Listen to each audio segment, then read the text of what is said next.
Assalamualaikum warahmatullahi wabarakatuh.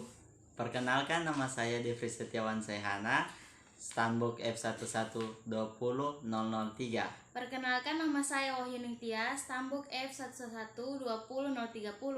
Pada kesempatan kali ini kami akan menjelaskan beberapa materi. Yang pertama yaitu bahasa Indonesia, mempelajari tentang apa sih fungsi dan kedudukan bahasa Indonesia. Dan yang kedua yaitu teks akademik dalam genre makro. Dan yang ketiga itu adalah tentang ulasan buku. Dan yang terakhir adalah tentang proposal penelitian. Itu adalah materi yang akan kita bahas dalam video kali ini. Baiklah, saya akan menjelaskan tentang materi yang pertama, yaitu bahasa Indonesia.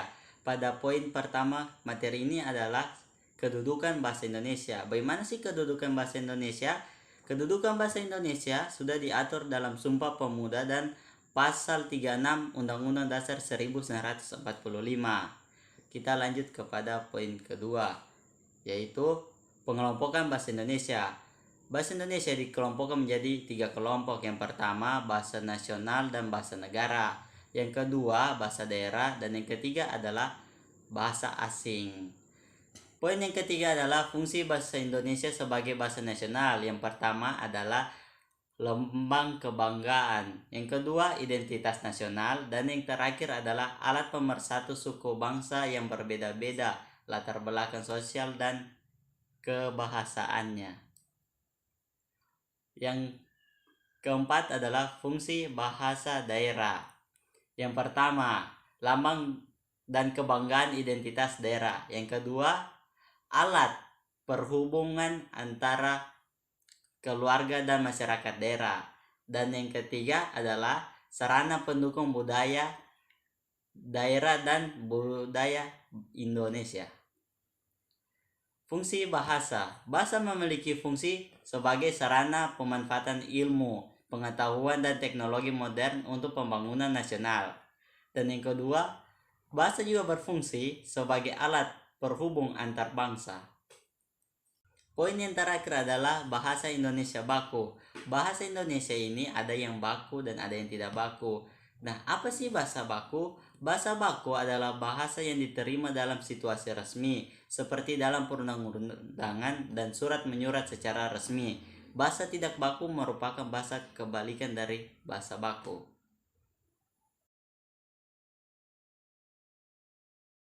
Baik, materi yang kedua yaitu teks akademik dalam genre makro. Apa sih genre makro dan mikro itu? Genre makro merupakan genre yang digunakan untuk menamai sebuah jenis teks secara keseluruhan. Genre mikro adalah subgenre yang terdapat pada genre makro tersebut seperti deskripsi, prosedur, eksplanasi, eksposisi, dan diskusi. Teks akademik biasanya terdapat pada buku ulasan, proposal, penelitian, laporan, praktikum, dan artikel ilmiah. Apa sih ciri-ciri dari teks akademik? Menurut Sudaryanto dan Mulyono, pemahaman yang berkembang mengenai ciri-ciri teks akademik yaitu sederhana, padat, dan logis. Teks akademik padat informasi yang dimaksud yaitu teks akademik padat akan informasi dan padat akan kata-kata leksikal. Pemadatan informasi pada teks akademik dapat dijelaskan dari dua sisi. Yang pertama, informasi didapatkan melalui kalimat simpleks. Kedua, informasi dipadatkan melalui nominalisasi. Teks akademik bersifat taksonomik dan abstrak. Taksonomik adalah pemetaan pokok persoalan melalui klasifikasi terhadap sesuatu. Teks akademik dikatakan abstrak karena pokok persoalan di dalamnya merupakan hasil dari pemformulasi pengalaman nyata menjadi teori. Teks akademik banyak memanfaatkan proses relasional identifikasi dan proses relasional atributif. Relasional identifikasi merupakan alat yang baik untuk membuat definisi atau identifikasi terhadap sesuatu. Sedangkan relasional atributif merupakan alat yang baik untuk membuat deskripsi dengan menampilkan sifat, ciri, atau keadaan benda yang dideskripsikan tersebut. Apa sih contohnya? Contohnya itu ada dua, relational identifikasi dan relational atributif. Pada teks akademik dalam genre makro memiliki perbedaan antara teks akademik dan teks non-akademik. Yang pertama, teks akademik merupakan struktur kalimatnya sangat sederhana, sedangkan non-akademik rumit dalam struktur kalimat. Yang kedua, pada teks akademik informasinya padat, sedangkan non-akademik cenderung tidak padat dalam informasi. Yang ketiga itu padat akan kata-kata leksikal yang seperti saya jelaskan tadi, sedangkan non-akademik padat akan kata-kata struktural. Baik, kita lanjut ke materi yang ketiga, yaitu ulasan buku. Apa sih ulasan buku? Menurut Gerot dan Wignell, ulasan adalah teks yang berfungsi untuk menimbang, menilai, dan mengajukan kritik terhadap karya atau peristiwa yang diulas. Struktur ulasan buku itu ada 5. Yang pertama adalah identitas, yang kedua orientasi, yang ketiga tafsiran isi, yang keempat adalah evaluasi, dan yang terakhir adalah kesimpulan. Identitas umumnya memberikan informasi tentang identitas yang sedang diulas. Yang pertama, judul buku apa. Yang kedua, penulis. Yang ketiga, penerbit, bahasa yang digunakan. Yang kelima, tahun penerbitan. Yang keenam, hak cipta. Dan yang terakhir adalah warna sampul buku. Kita lanjut ke struktur yang kedua, yaitu orientasi. Orientasi menyampaikan informasi tentang buku yang diulas, siapa penulis dan pembaca yang akan dituju. Terus, memposisikan buku yang diulas dan menyatakan pendapat pengulas tentang buku. Terakhir, genre yang digunakan dalam tahapan orientasi itu ada 2. Yang pertama, deskripsi dan eksposisi. Struktur yang ketiga, tafsiran isi. Di tafsiran isi, penceritaan ulang tentang hal yang dilakukan penulis ketika menulis buku tersebut. Di tafsiran isi juga isi atau ringkasan buku bab demi bab.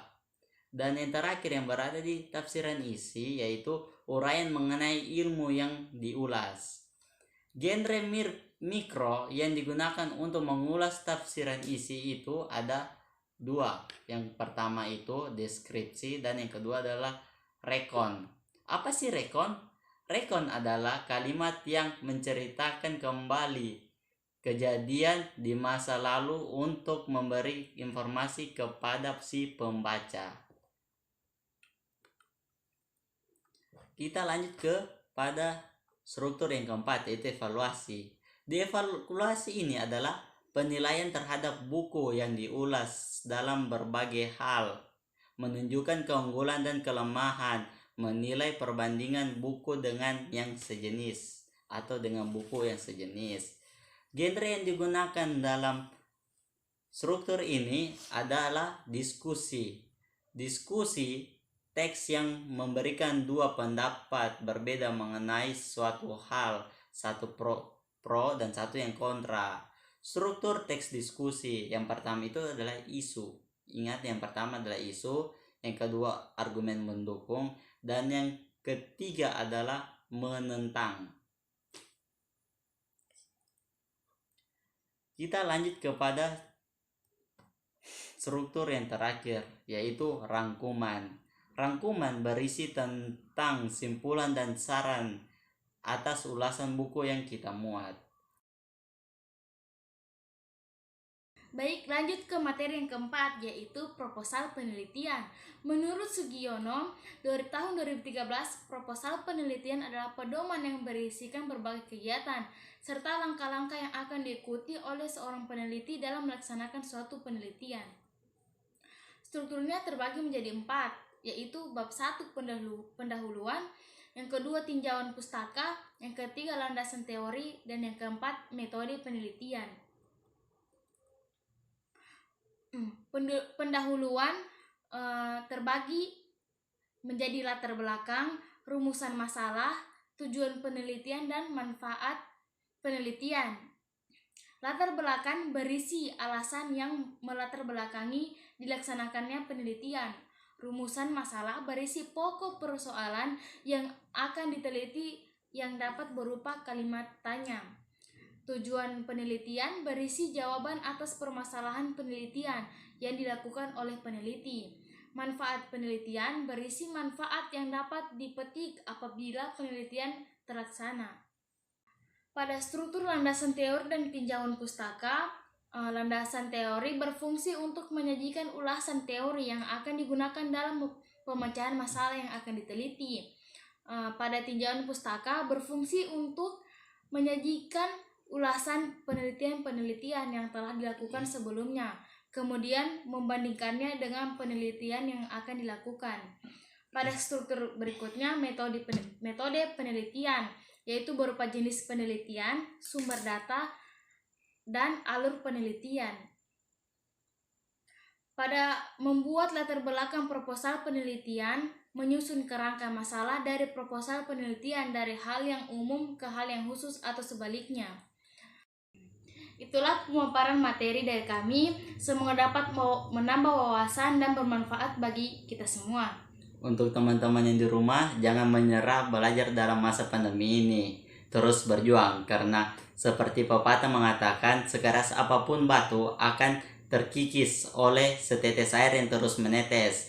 Maksudnya adalah sekeras apapun rintangan belajar di masa pandemi ini akan kalah dengan usaha kita yang terus menerus. Keluarlah dari zona nyaman.